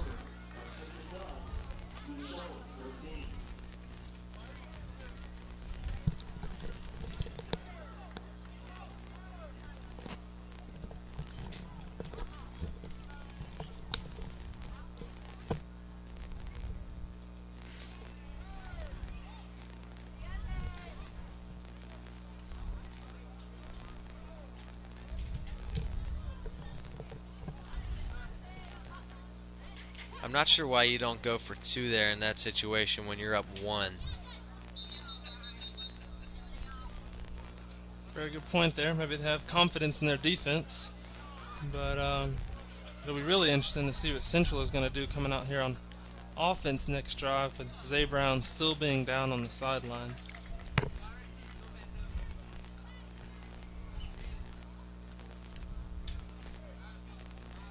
So back to receive the kick is Smothers and Stovall. I don't expect we'll see any of the cramped up players for the rest of this game. Winding down in the third quarter here.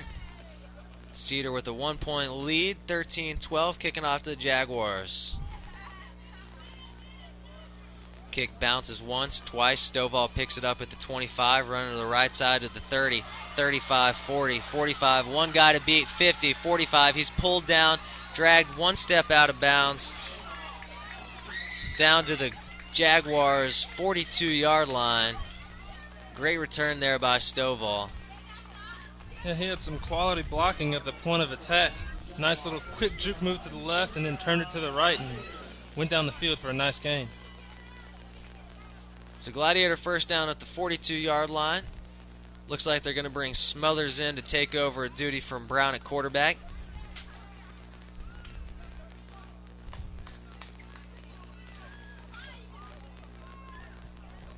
Stovall at fullback, Lovett behind him. Two receivers out wide. Smothers under center.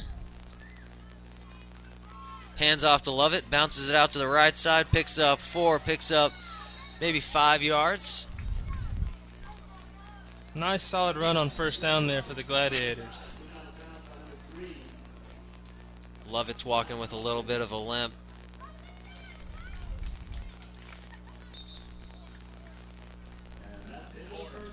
And that's going to be the end of the third quarter there.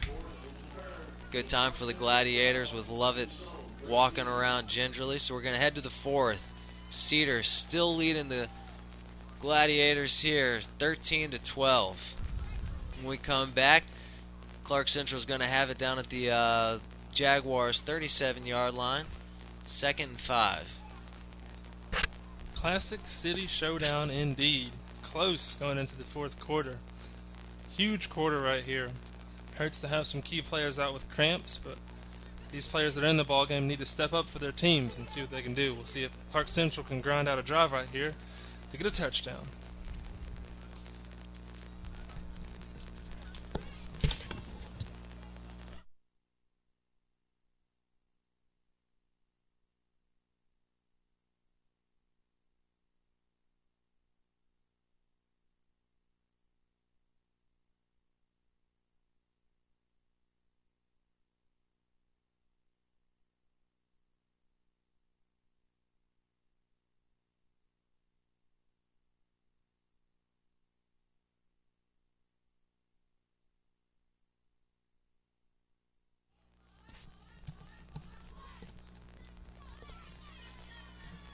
All right, about to get the fourth quarter underway. I just figured out the clock method here with the scoreboard out. The referees are just keeping the clock to themselves and then holding up the ball when the quarter's over. So we'll try and make some educated guesses on what's going on with the time of play. Handoff goes to Lovett for about a 2 or 3 yard loss. It's going to be about a 3rd and 7.5 maybe. Smothers still in at quarterback. Handoff goes for a loss, so we got a 3rd and long here. Yeah, that's real tough. The Jaguars loaded the line of scrimmage right there, seeming to know that a run was coming. We'll see what Central can do on 3rd down to convert it first. Zay Brown still over on the sidelines with his helmet off. Got his helmet in his hand, though. See if he comes back in the game.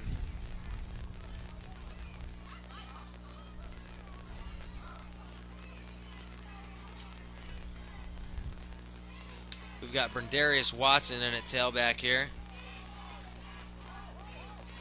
Oh no. We've got a busted play here. No one appeared ready for the snap. Whistle going to blow it dead.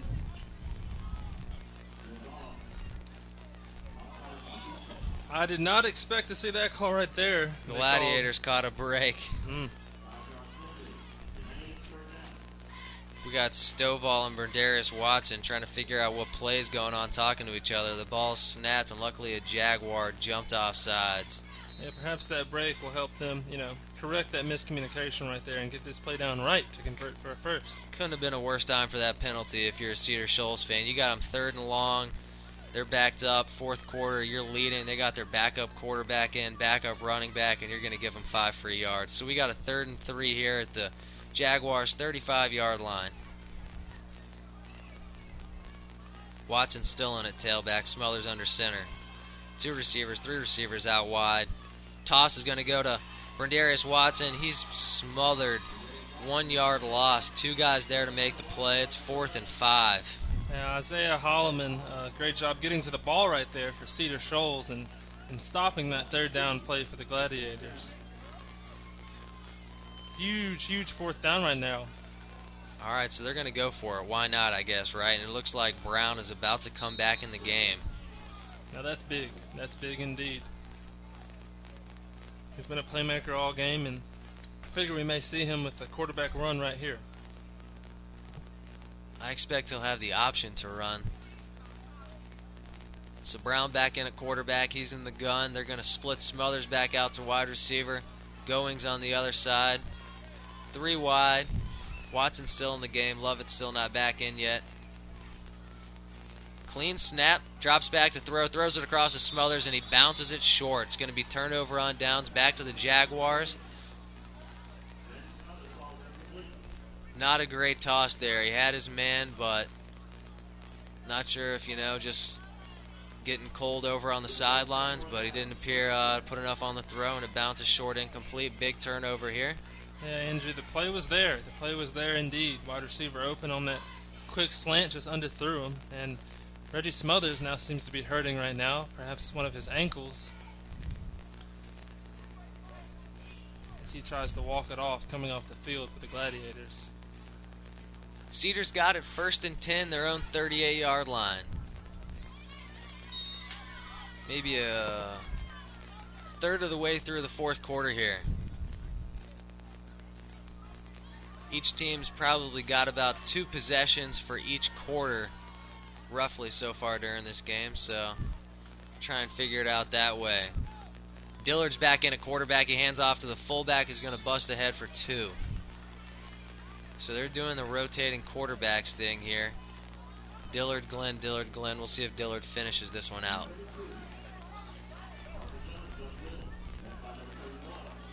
I don't understand why they're doing the quarterback rotating thing. I don't know what they're learning by having their quarterbacks handed off every time. They're not throwing it around much, but. So Huff is still out with a cramp. They got Cobb in at tailback. 1 receiver to the left side. Handoff's again going to go to the fullback. He's going to charge ahead for 2. He's spun and thrown down by his jersey. It's going to be 3rd and 5 coming up for Cedar. That was some ferocity right there from 52, Esteban Barrow on that tackle. Yeah, he put some weight into that. He didn't have much of the fullback to throw around, so he threw his jersey as hard as he could and got him down. Ball is at the 43-yard line. Big 3rd down and 5 right here for the Jaguars. See if the Gladiators can get a nice stop here as they still trail 13-12. If you can get a loss or even no gain, I expect they'll punt it back. Dillard back in the gun, Cobb behind him. Dillard dropped back to throw. He throws it deep down the left side, has his man wide open. Pass is completed for a big gain all the way down to the Gladiators' 15-yard line. Number 2, Damare Lowe actually gets behind the defensive back, who is now laying on the ground in pain. Wide open, streaking down the sideline, hauls it in. Yeah, that's Jamarius Smith for the Gladiators down right now after that deep ball from Cedar Shoals. The trainers are rushing out to check on Jamarius. We hope he's okay. So well, he's obviously not okay, but we hope the trainers can definitely help whatever's going on with him. Right when I mentioned them not throwing it, they connect for another deep pass, so you can blame that one on me. But Dillard put that one right on the money. Yeah, that's something we hadn't seen all game, so I myself wasn't expecting a deep ball from Cedar Shoals on that play. Nah, that was a nice little toss there. So perhaps that answers your question from a minute ago. Dillard's someone who can throw the ball. He got it downfield on that play. So we'll call it around a 45-yard pickup. When we get things back underway, Cedar's going to have the ball at the Gladiators' 14.5-yard line. 1st and 10, up 1. If they can score a touchdown, it's going to be pretty tough on the Gladiators to come back and get back in this one. It's good to see Jamarius Smith up now and walking off the field on his own accord.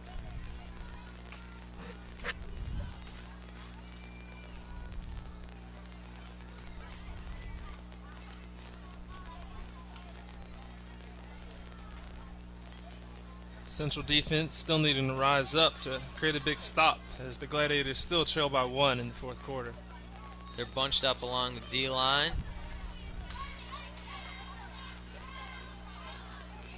Dillard back in the gun.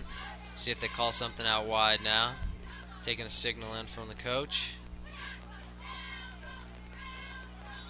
Looked like a Gladiator jumped. I don't know if he was drawn off sides. That's tough. That's real tough.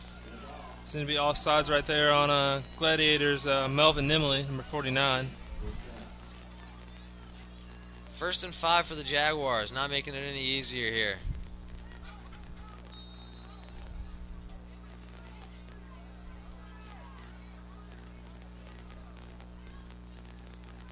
Dillard takes a snap. He drops back to throw. All kinds of pressure in his face. He tries to dump it off to his tailback.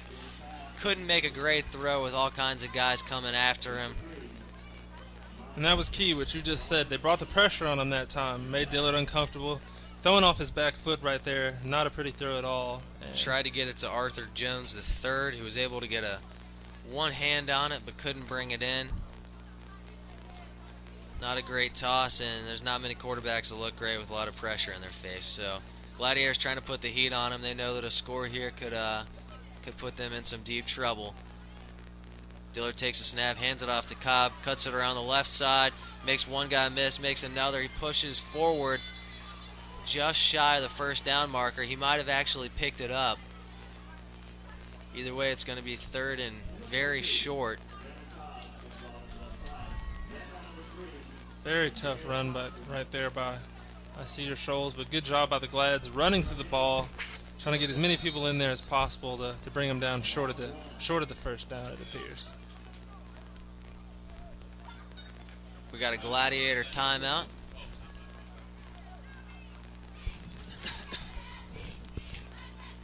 Looks about 3rd and 1, 3rd and 2 maybe. This is a big down. Wise to call a timeout here. Get all those defensive players on the same page. Get in a good play call right here to stop the Jaguars on this big 3rd down. Looking over there at the Jaguar huddle, I see Huff back in the game, number 10 standing over there. I don't know if he's healthy, but he would be quite an effective decoy if he's not. I'll tell you something, I just saw one of the Central coaches saw Huff over there as well and kind of scratched his head. So definitely going to be a huge play here, and with Huff in the game, looking like the Gladiators are going to need to definitely stop the run and key on him.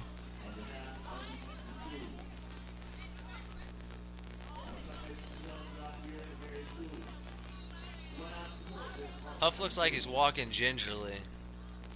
Could be a decoy, we'll see.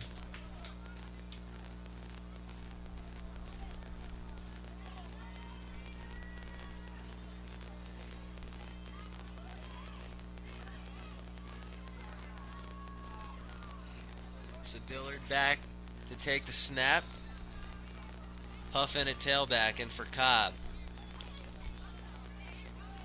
Dillard drops back to throw. He's got a lot of pressure on him. He's going to throw it away. Just gets it out before they bring him down for a sack. It falls just in short of number 3, Jamius Lumpkin, trying to pick it up off of the ground, but he dove to catch it, and he would have been catching that one for a loss anyway. So it's going to be 4th and short. Yeah, that pressure from the Gladiators is phenomenal right now. Really forcing Dillard to be uncomfortable back there. causes him to keep fading back and throw a short ball just there to make it 4th down. Yeah, Huff was just in there to block on that play. Yeah, he seems to be hobbled. I don't know if they'll give him the ball. Dillard under center.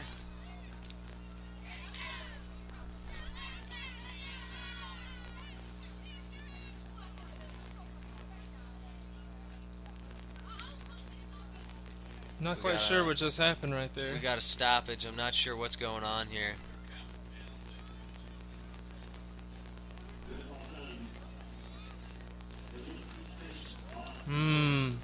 Cedar may have had too many people on the field just there.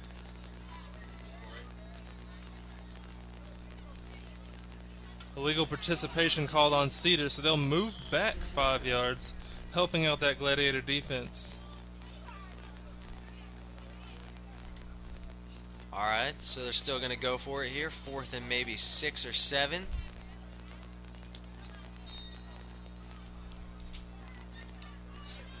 Before Huff got hurt, you know, you would have thought they would have given it to him because he was picking up 6 or 7 just about any time he wanted it, but I'm not sure if he's a legitimate threat in the game right now or just something to cause some concern over. Good point. Dillard back in the gun.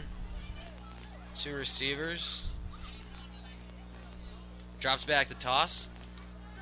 Finds his guy, throws it behind him. Gladiator's got a chance to pick it off on the goal line, and he drops it. It's a turnover on downs, probably better than that interception anyway. That was number 13, DeAndre Moses, who caught it down on his knee. Gladiators are going to take over on downs at their 11. Huge stop right there for the Gladiators. It's big now. Have the ball in your hand. See if you can put together a good drive to get a touchdown here and take the lead. Probably got about half of the quarter left to play. Gladiators are going to have to go 89 yards for a score. But the good news is they do have Zay Brown back, and he looks to be running all right.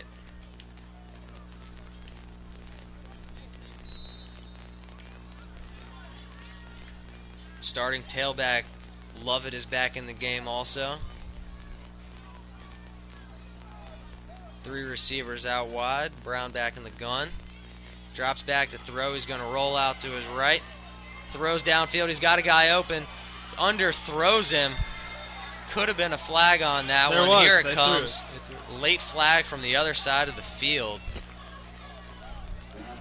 The referee, who is right on the play, doesn't throw it, but the guy from across the field does. He's going to say that number 9, Justin Barnett, was interfered with, but if Brown could have thrown that one, hit him on the run, that could have been an easy 6. Yeah, I thought he had him, but the ball was a little bit underthrown. The issue there with that pass interference is that the defensive back didn't look for the ball. He didn't make a play on the ball. He didn't look back for it. So running straight into the wide receiver should have a pass interference every time. So Gladiators going to have a clean set of downs at the 21-yard line, 26-yard line.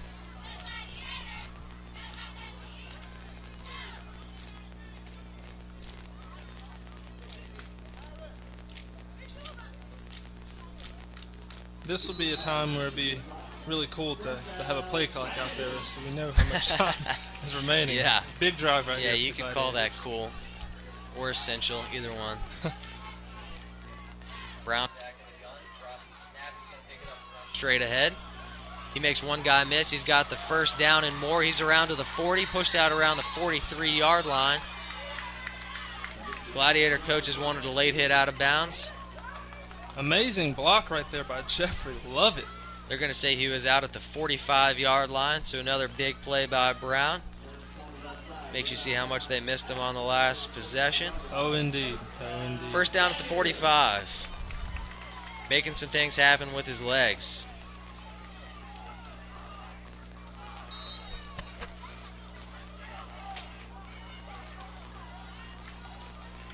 Gladiators trailing the Jaguars by 1 here in the 4th quarter. Need to score here to go ahead. 3 receivers out wide. Gladiators in the eye. Play action. Rolling out to his left. Dumps it off to one-handed catch. Did he stay in bounds? No, he did not. Great catch by Smothers. That would have been on the Sports Center top 10 right there. I tell you what, Yeah. That was a beautiful catch. Unfortunately, just barely out of bounds, called by the ref. Amazing catch right there. One-handed snag. I don't know if the varsity coaches are watching, but they might be interested in giving that guy a look next season. Smothers making the great one-handed grab for the Gladiators. Unfortunately, out of bounds. Still be 2nd and 10 for the Gladiators at their own 45-yard line. What a grab. 2nd and 10, 45. Gladiators still down 1. Brown back in the gun, takes a snap, drops back to throw. Doesn't find anybody. He's going to take off running. They got his jersey. They're going to pull him down for an 8-yard loss. Sack. Terrible time to take a sack there. You got to throw that one away if you're Brown. Nowhere to go with it. Couldn't get away, so it's going to be 3rd and about 18. Yeah, McQuan Pitted from Cedar Shoals kept that rush going on and did not relentless on that play. And that was unfortunate that Brown couldn't get rid of the ball right there. Held on to the ball a little bit too long, took the sack. So it'll be a huge 3rd down right here. 3rd and long for the Gladiators. Looks like 3rd and 16 and a half. I'm not sure if anyone really knows how much time is left in the game. But I don't know if would you want to try and pick up, a chunk of it and then go for it on 4th down? I think you probably would. Yeah, I think they know it's 2-down territory right here, so they may try a run by Brown to pick up a few yards right here. That's been a good bet for them all game, so they may try that and then a pass on 4th down. We'll see. After punting last time, they picked up 4 yards on a punt. I don't know if you can really trust the kicker in this kind of situation. Yeah, I definitely don't think they'll be punting the ball. Yeah. Even if you don't pick up anything on this play, I still think you probably try and go for it on 4th down, just because when Cedar's got the ball, they haven't given it up too quickly. Pounding around on the ground, so. Gladiators are in an I. Love it back in the tailback spot once again.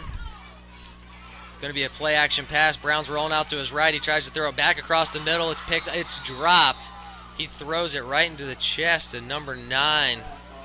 That's going to be Giovanni McDavid. No one around for the Gladiators. I'm not sure who he was trying to hit.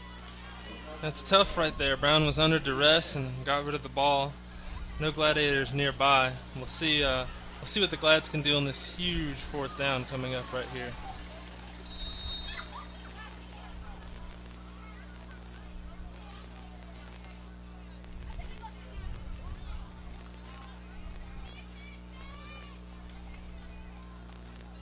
So it's 4th and we'll call it 16 and a half.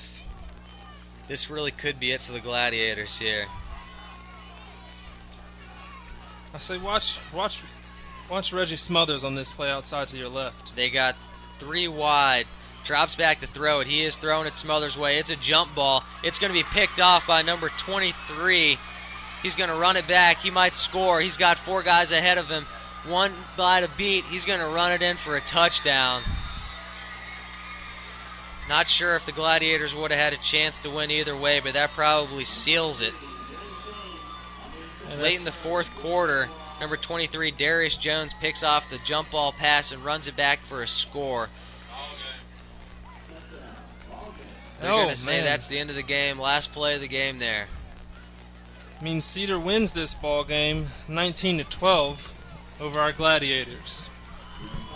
So there really wasn't much Brown could do on that play. He had a lot of pressure in his face, and who else are you going to throw it to but Smothers there, the guy that comes down with the one-handed grab earlier. So I'm not sure it was anything else he could have really done. Nowhere to run, so jump ball was probably the best option, and it didn't play out for him that time. But yeah, tough way to end the ball game. But if we're giving out game balls to Central players right now, I think Zay Brown would definitely need to get one.